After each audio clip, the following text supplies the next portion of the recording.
क्या हमारा दिमाग ही सब कुछ तय करता है या फिर हमारा मन, हमारी सोच, हमारी चेतना दिमाग को भी बदल सकती है?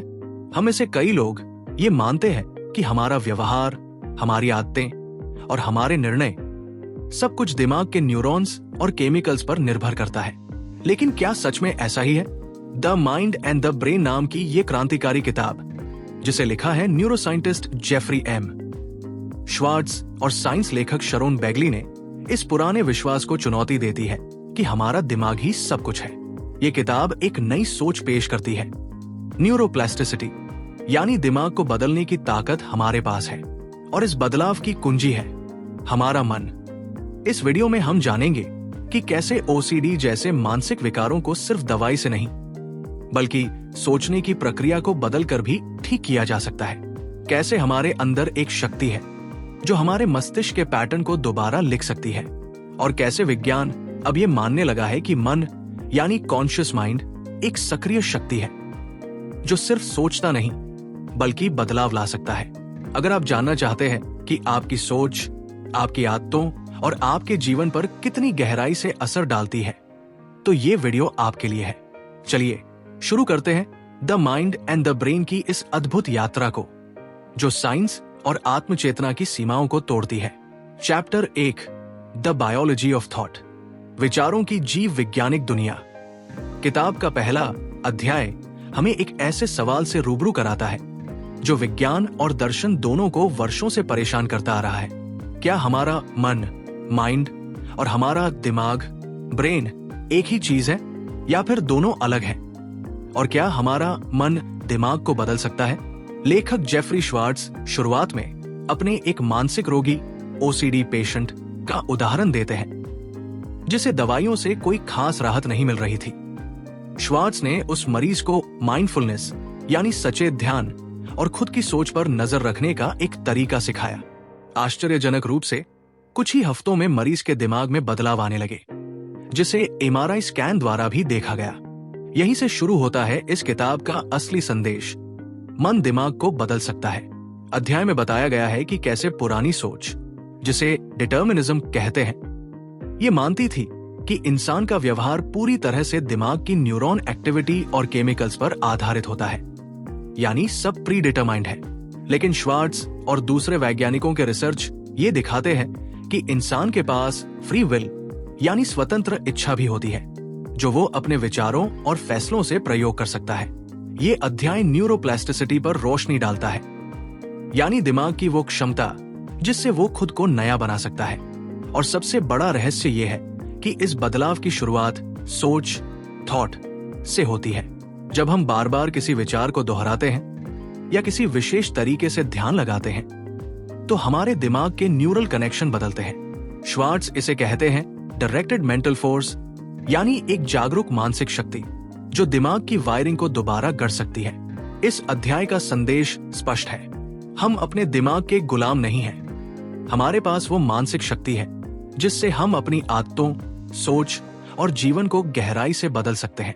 Chapter 2, a new science of the mind, मन का एक नया विज्ञान। इस अध्याय में लेखक हमें उस वैज्ञानिक क्रांति से परिचित कराते हैं जो मन और मस्तिष्क के संबंध को लेकर पैदा हो रही है। पारंपरिक विज्ञान अब तक ये मानता आया है कि मन यानी कॉन्शियसनेस सिर्फ दिमाग की एक उपज, बाय प्रोडक्ट है, यानी दिमाग पहले है, मन बाद में आता है। लेकिन अब वैज्ञानिक प्रमाण ये दिखा रहे हैं कि मन स्वयं में एक स्वतंत्र और सक्रिय शक्ति है जो दिमाग की संरचना और गतिविधि को प्रभावित कर सकती है। लेखक जेफरी श्वार्ट्ज इस अध्याय में माइंड बॉडी प्रॉब्लम की चर्चा करते हैं, यानी शरीर और मन के बीच संबंध की जटिलता। बहुत समय तक इसे केवल दार्शनिक बहस माना जाता था, लेकिन अब न्यूरोसाइंस में हो रहे नए शोध इस बहस को ठोस वैज्ञानिक जमीन दे रहे हैं। श्वार्ट्ज बताते हैं कि कैसे वो ओसीडी, ऑब्सेसिव कंपल्सिव डिसऑर्डर के मरीजों को सिर्फ दवाई देने की जगह एक नई तकनीक सिखा रहे थे, जिसका नाम है रिलेबल, रीएट्रीब्यूट, रिफोकस, रीवैल्यू। ये 4 स्टेप्स दिमाग को नहीं बल्कि मरीज की सोच को बदलते हैं, और जब सोच बदलती है तो दिमाग की न्यूरल सर्किट्स भी बदल जाती है। इससे यह साबित होता है कि माइंड यानी जागरूक सोचने की शक्ति ब्रेन यानी जैविक संरचना को निर्देशित कर सकती है। अध्याय में एक और क्रांतिकारी अवधारणा सामने आती है, क्वांटम फिजिक्स और कॉन्शियसनेस के बीच संबंध। श्वार्ट्ज ये सुझाव देते हैं कि क्लासिकल भौतिकी जैसे न्यूटन का सिद्धांत ये नहीं समझा पाती कि मन कैसे दिमाग को प्रभावित करता है, लेकिन क्वांटम भौतिकी जो संभावना, पर्यवेक्षण, ऑब्जर्वेशन और अनिश्चितता को महत्व देती है, शायद हमें यह समझाने में मदद कर सकती है कि विचार, थॉट कैसे भौतिक संरचनाओं को प्रभावित कर सकता है। इस अध्याय में वैज्ञानिकों और शोधकर्ताओं की राय भी दी गई है जो इस नई सोच का समर्थन करते हैं। अंत में श्वार्ट्ज ये स्पष्ट करते हैं कि ये सिर्फ विचार नहीं है, बल्कि ये अटेंशन है, यानी आप किस पर ध्यान केंद्रित करते हैं, जो दिमाग की गतिविधि को नया रूप देती है। Chapter 3, training the mind to change the brain, दिमाग को बदलने के लिए मन का प्रशिक्षण। तीसरे अध्याय में लेखक जेफरी श्वार्ट्ज हमें एक शक्तिशाली विचार से परिचित कराते हैं कि हमारा मन केवल सोचने के लिए नहीं है, बल्कि एक सक्रिय साधन है जो अभ्यास और जागरूकता के जरिए दिमाग को दोबारा प्रोग्राम कर सकता है। श्वार्ट्ज बताते हैं कि अगर हम अपने सोचने के तरीके और ध्यान केंद्रित करने की शैली को नियमित रूप से प्रशिक्षित करें, तो हम अपने दिमाग की न्यूरल पाथवेज को बदल सकते हैं। यानी अगर हम ओसीडी जैसी बीमारियों, नकारात्मक सोच या अनचाही आदतों से जूझ रहे हैं, तो हमारे पास एक उपाय है, सोचने के तरीकों को दोबारा प्रशिक्षित करना। अध्याय में एक दिलचस्प केस स्टडी दी गई है जिसमें एक ओसीडी पीड़ित व्यक्ति को श्वार्ट्ज ने अपनी तकनीक सिखाई। वो व्यक्ति जब भी किसी मजबूरीवश विचार, कंपल्सिव थॉट का शिकार होता, तो श्वार्ट्ज ने उसे सिखाया कि रीलेबल करें, यानी उस विचार को पहचाने और कहें ये मेरा ओसीडी है, हकीकत नहीं। रीएट्रिब्यूट करें, ये सोचे कि ये दिमाग का केमिकल इम्बैलेंस है, कोई वास्तविक खतरा नहीं। रिफोकस करें, किसी अन्य सकारात्मक या उत्पादक कार्य पर ध्यान केंद्रित करें। रिवैल्यू करें, उस मजबूरी वाले विचार को मूल्यहीन माने, उसे गंभीरता से न ले। इस अभ्यास को नियमित करने से दिमाग के अंदर एक नई न्यूरल सर्किटरी बनने लगती है और पुरानी आदतन सोच धीरे धीरे कमजोर पड़ती है। श्वार्ट्ज इसे सेल्फ डायरेक्टेड न्यूरोप्लास्टिसिटी कहते हैं, यानी हम खुद अपनी इच्छा और जागरूकता से दिमाग की संरचना बदल सकते हैं। ये अध्याय ये भी दिखाता है कि कैसे ईस्टर्न प्रैक्टिसेस जैसे माइंडफुलनेस मेडिटेशन और बौद्ध ध्यान इस विचार को पहले से जानते थे कि जैसा ध्यान वैसा मस्तिष्क। श्वार्ट्ज कहते हैं कि ध्यान और मानसिक प्रशिक्षण कोई रहस्यवादी चीज नहीं, बल्कि एक वैज्ञानिक उपकरण है जिसे हम अपनी जिंदगी को बेहतर बनाने के लिए इस्तेमाल कर सकते हैं। अंत में ये अध्याय एक उम्मीद देता है कि हम अपनी मानसिक सीमाओं में फंसे हुए नहीं हैं। अगर हम चाहें तो अपने दिमाग को दोबारा गढ़ सकते हैं और खुद को एक नया रूप दे सकते हैं। Chapter 4, the power of attention, ध्यान की शक्ति। इस अध्याय में लेखक जेफरी श्वार्ट्ज ये समझाते हैं कि दिमाग को बदलने की सबसे बड़ी कुंजी है अटेंशन, यानी ध्यान केंद्रित करने की शक्ति। अब तक हमने सीखा कि विचार, थॉट्स और मन, माइंड, दिमाग की संरचना को बदल सकते हैं, लेकिन ये बदलाव तभी संभव है जब हम अपनी अटेंशन को सही दिशा में बार बार केंद्रित करें। यही न्यूरोप्लास्टिसिटी का मूल आधार है। श्वार्ट्ज बताते हैं कि हमारा ध्यान कोई निष्क्रिय प्रक्रिया नहीं है, ये एक सक्रिय मानसिक ऊर्जा है जो दिमाग की उन पाथवेज को मजबूत करती है जिन पर हम ध्यान देते हैं। जिस चीज पर आप जितना ज्यादा ध्यान देंगे, वो आदत बनकर आपके दिमाग में स्थायी जगह बना लेगी। उदाहरण के लिए, अगर कोई इंसान बार बार डर, चिंता या ओसीडी वाले विचारों पर ध्यान देता है, तो उसके दिमाग में वही पाथवेज और ज्यादा मजबूत हो जाते हैं। लेकिन अगर वही इंसान अपनी अवेयरनेस को बदल दे और बार बार किसी नई सकारात्मक गतिविधि पर ध्यान केंद्रित करे, तो नए न्यूरल सर्किट्स बनते हैं और पुराने कमजोर हो जाते हैं। इस प्रक्रिया को श्वार्ट्ज कहते हैं अटेंशन डेंसिटी। जितनी बार और जितनी गहराई से आप किसी चीज पर ध्यान देंगे, उसका असर दिमाग में उतना ही गहरा होगा। इस अध्याय में लेखक ये भी बताते हैं कि आधुनिक न्यूरोसाइंस अब ये मानने लगा है कि कॉन्शियस अटेंशन, यानी जागरूक ध्यान, दिमाग की गतिविधियों को दिशा दे सकता है। पहले वैज्ञानिक ये सोचते थे कि दिमाग बस स्टिमुलस रिस्पॉन्स मशीन है, लेकिन अब ये समझ आने लगा है कि हमारा ध्यान एक निर्देशक की तरह काम करता है। अध्याय में बौद्ध ध्यान, बुद्धिस्ट मेडिटेशन और माइंडफुलनेस प्रैक्टिसेस को भी उद्धृत किया गया है, जो हजारों वर्षों से ये बात कह रहे हैं, जैसा ध्यान वैसा मन, जैसा मन वैसा जीवन। अंत में श्वार्ट्ज इस बात पर जोर देते हैं कि ध्यान कोई जादू नहीं है, बल्कि एक अभ्यास है। हर दिन थोड़ा समय निकालकर अगर हम अपने ध्यान को प्रशिक्षित करें तो हम अपने डर, चिंता और आदतों से मुक्त हो सकते हैं और एक नया दिमाग, एक नया जीवन बना सकते हैं। चैप्टर 5, रिवायरिंग द ब्रेन, दिमाग को दोबारा जोड़ना। इस अध्याय में जेफरी श्वार्ट्ज हमें यह दिखाते हैं कि दिमाग की संरचना स्थायी नहीं होती, बल्कि ये लगातार बदलती रहती है और इस बदलाव को हम रिवायरिंग द ब्रेन कहते हैं। श्वार्ट्ज कहते हैं कि जब हम किसी आदत, सोच या व्यवहार को बार बार दोहराते हैं तो दिमाग में वह एक न्यूरल सर्किट बन जाता है। ये ऐसा है जैसे एक मिट्टी की पगडंडी धीरे धीरे एक पक्का रास्ता बन जाए।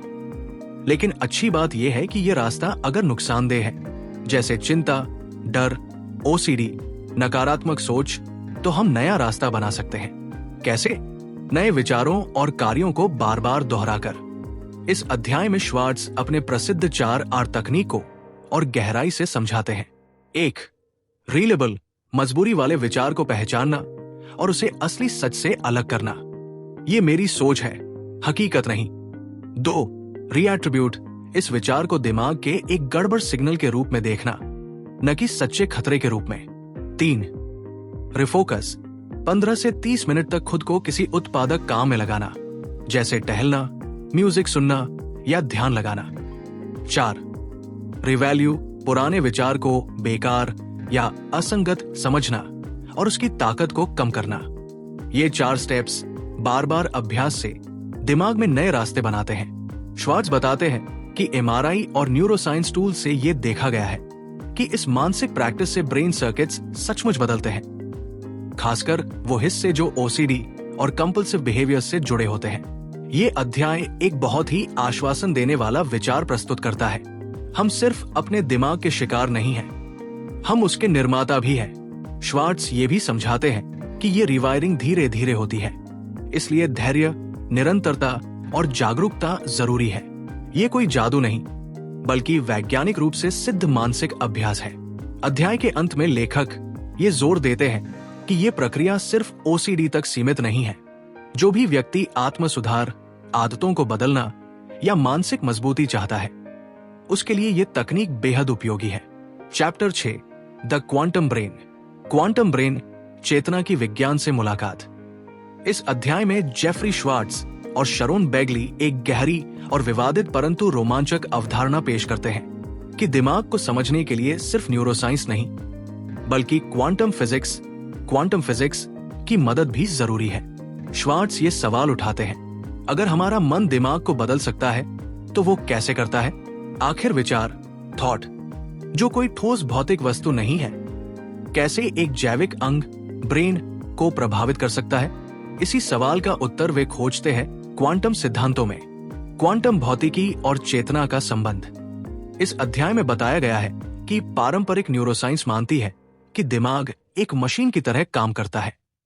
एक स्टिम्युलस आता है और फिर एक रिस्पॉन्स होता है, लेकिन क्वांटम भौतिकी कहती है कि हर चीज संभावनाओं, पॉसिबिलिटीज से बनी है और पर्यवेक्षक, ऑब्जर्वर, यानी आप जब किसी चीज पर ध्यान देते हैं तो वो एक वास्तविकता बन जाती है।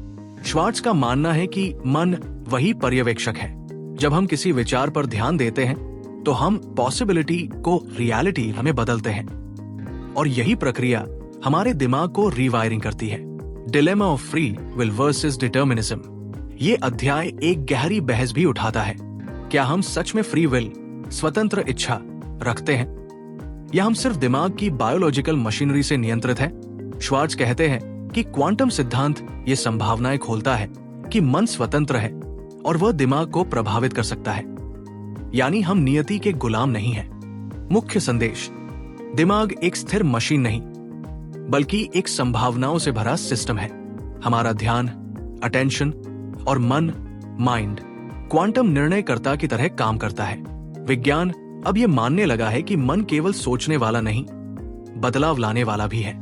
ये अध्याय ये साबित करने की कोशिश करता है कि कॉन्शियसनेस को विज्ञान से अलग नहीं किया जा सकता, बल्कि यही वो पुल है जो दिमाग और शरीर के बीच संबंध बनाता है। चैप्टर 7, द बुद्धिस्ट कनेक्शन, बौद्ध दर्शन और मस्तिष्क के बीच संबंध। इस अध्याय में जेफरी श्वार्ट्ज एक बेहद दिलचस्प और आध्यात्मिक दृष्टिकोण से दिमाग और मन की चर्चा करते हैं। वे बताते हैं कि प्राचीन बौद्ध ध्यान प्रणाली, बुद्धिस्ट माइंडफुलनेस और आधुनिक न्यूरोसाइंस के सिद्धांतों के बीच गहरा संबंध है। श्वार्ट्ज बताते हैं कि जब उन्होंने ओसीडी के मरीजों पर अपनी 4R तकनीक का इस्तेमाल करना शुरू किया, तब उन्होंने पाया कि ये तकनीक कई मामलों में बौद्ध ध्यान के सिद्धांतों से मेल खाती है। बौद्ध परंपरा हजारों वर्षों से ये कहती आ रही है कि आपका मन जैसा है वैसा ही आपका जीवन बनता है। माइंडफुलनेस और सेल्फ ऑब्जर्वेशन। बौद्ध ध्यान में मुख्य रूप से 2 बातें सिखाई जाती है। 1, ध्यान पूर्वक देखना, माइंडफुल ऑब्जर्वेशन, बिना जजमेंट किए अपनी सोच और भावनाओं को देखना। 2, अलगाव की समझ, डिटैचमेंट, ये समझना कि आप अपने विचार नहीं हैं, बल्कि आप वो है जो विचारों को देख रहा है। श्वार्ट्ज बताते हैं कि यही दृष्टिकोण ओसीडी या नकारात्मक आदतों वाले मरीजों को अपने विचारों से दूरी बनाना सिखाता है। जब कोई इंसान ये समझने लगता है कि ये मेरा ओसीडी है, मैं नहीं, तो वही क्षण बदलाव की शुरुआत होती है।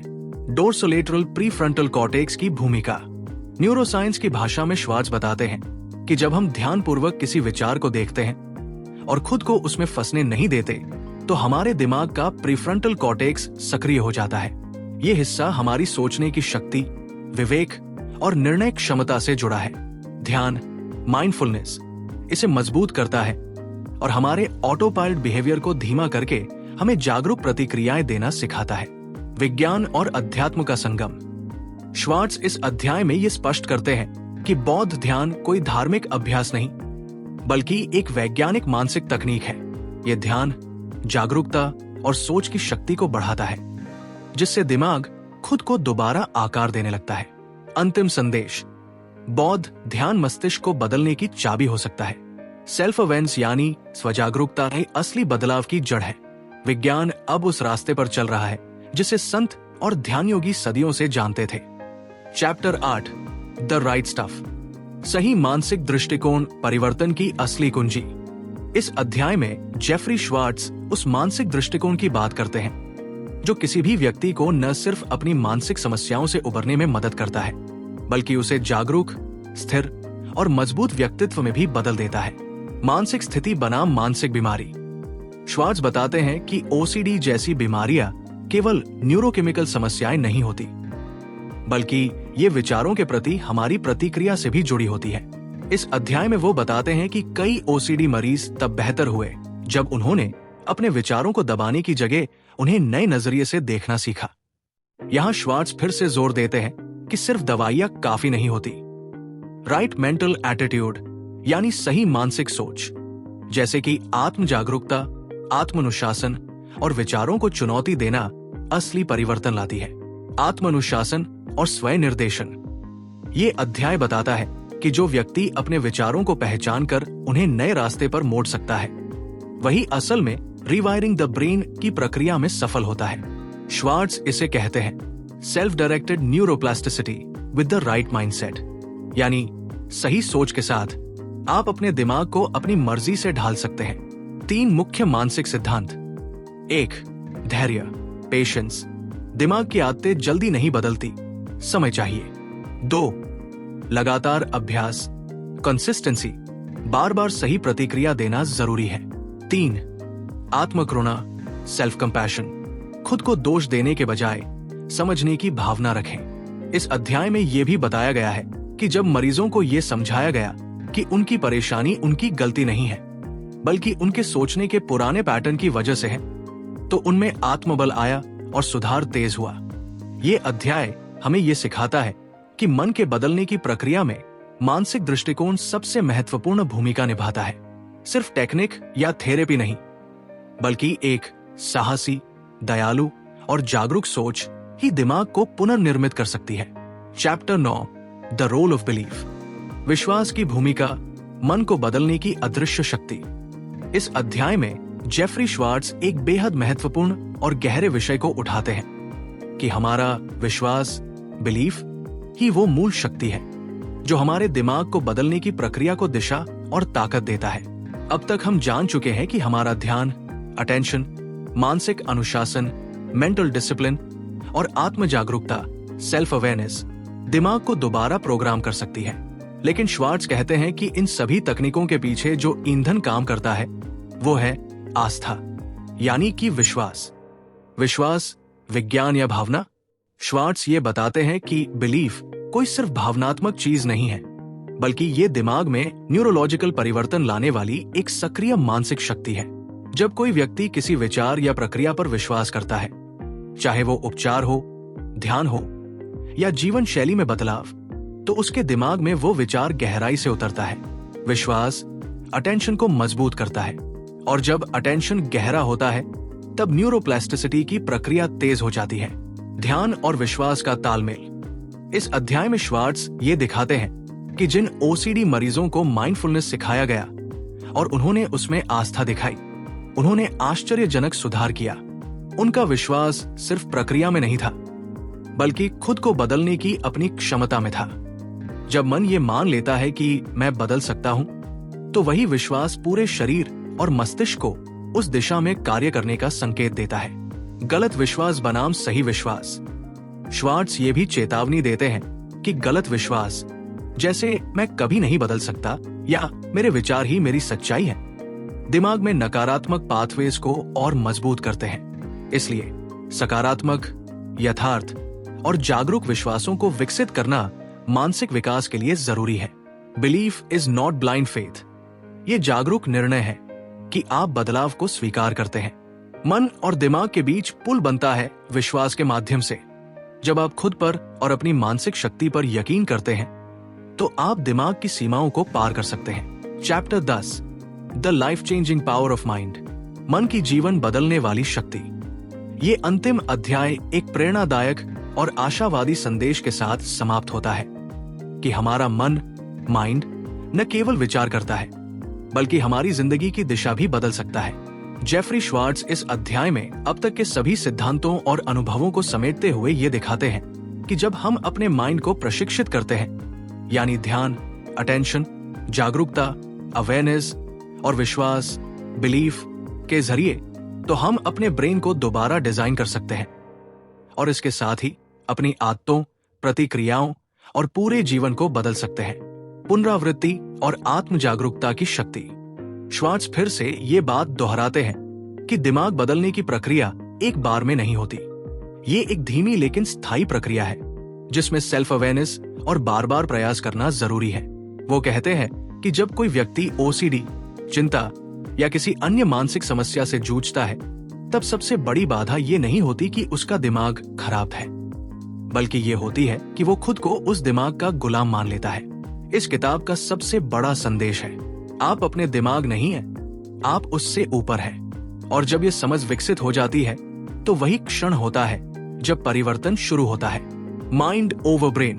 श्वार्ट्ज बताते हैं कि जिन लोगों ने ध्यान, माइंडफुलनेस और उनकी 4R तकनीक को गंभीरता से अपनाया, उन्होंने न सिर्फ अपने लक्षणों को कम किया, बल्कि एक नया जीवन जीना शुरू किया।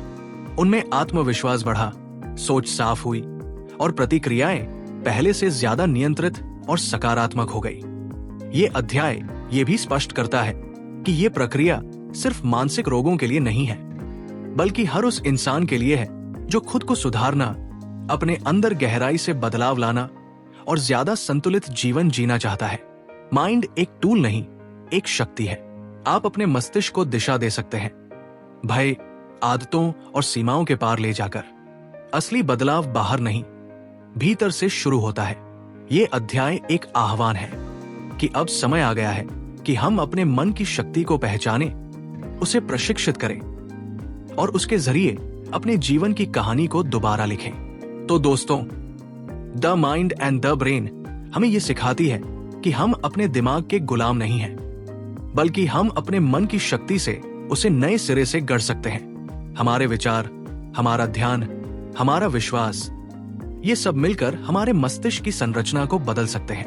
और जब हमारा दिमाग बदलता है, तो हमारी आदतें बदलती हैं, सोच बदलती है और जीवन की दिशा बदल जाती है। अगर आप भी किसी मानसिक परेशानी, नकारात्मक सोच या बुरी आदत से जूझ रहे हैं, तो याद रखें, बदलाव बाहर से नहीं आएगा, वो आपके भीतर से शुरू होगा।